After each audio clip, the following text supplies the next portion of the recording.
For those of you that celebrate it, Christmas is just around the corner. Maybe you've already put up the tree and made things feel festive around the house, but have you finished buying gifts for friends and family? And are you planning on making a trip to the church to remember what it's all about? Well, what if you'd like to make it all a bit more Web3 this year?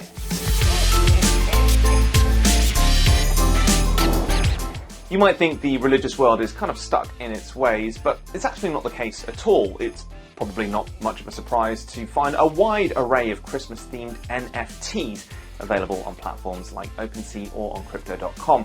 Even Melania Trump has got in on the game. If you're feeling optimistic about a recovery from the crypto winter, perhaps now is the time to gift crypto. Well, that's no problem at all. Plenty of exchanges, including Binance and Coinbase, let you do that. And yes, you can even go to church in the metaverse.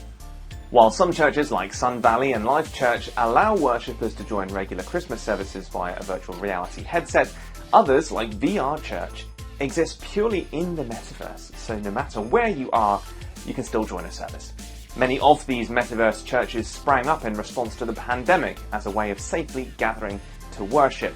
But Christianity isn't the only religion embracing the Web3 world. Taiwan's Daijia Zhenlan Temple is dedicated to the sea goddess Mazu. Ming-Kun Cheng, vice chairman of the temple's board, told Forkast they've seen a growing interest from young people in this 9-day pilgrimage. Cheng said it is estimated the event could generate more than $160 million in spending, with over 500,000 joining. So when the pandemic forced a postponement last year, they hit on the idea of minting NFTs so people could feel spiritually closer to the goddess, even if they couldn't necessarily visit. Doing that also enabled the local community to benefit, as 30% of the income from the NFTs is being donated to a social welfare charity. A virtual version of the temple in the metaverse is planned next. Over in India, Hindus who wanted to celebrate one of India's biggest festivals, the Durga Puja, could already head into the metaverse this year. Lasting 10 days in September and October, it celebrates the victory of the goddess Durga over the demon king Mahishasura. Sukhrit Singh, co-founder of Indian startup Metaform, told Forkast that when the internet arrived, people wanted to try using it to do real-life things like shopping, and reckons a similar progression will happen in the metaverse. The lines between real life and the internet keep blurring. The 3D internet is going to become a reality, which means that we will not be consuming the internet, we will be inside the internet.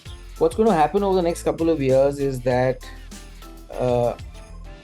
we are going to be living lives outside in the real world, in the terror world, as well as in the meta world. 37-year-old Sagar Chatterjee, who is an avid online gamer, said he wasn't able to head to India for the Durga Puja in person back in October, so it made sense to him to attend in his avatar form.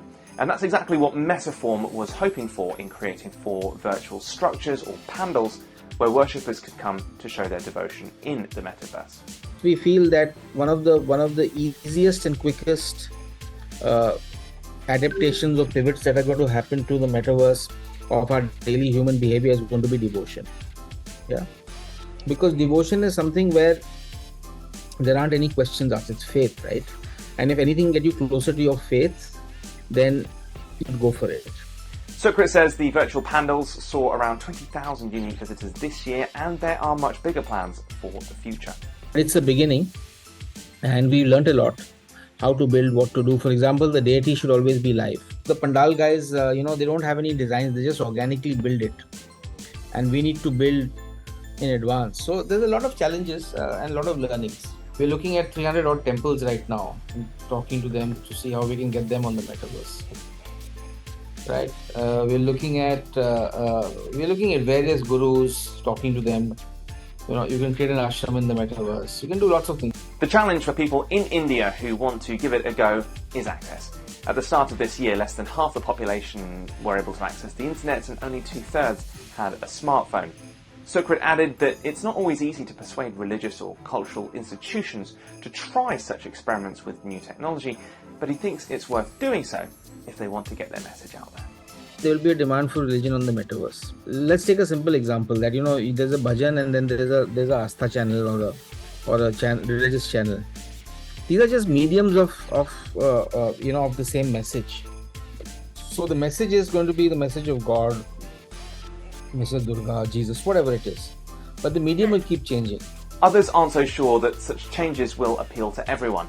Mao Xianlin of Taiwan's National Taichung University of Education told Forkast, "Many long-time and elder believers may have concerns over whether deities can actually receive their wishes and worship through online channels." If you are celebrating from us at Forkast, please do have a great Christmas, and to everyone, we'll see you in 2023.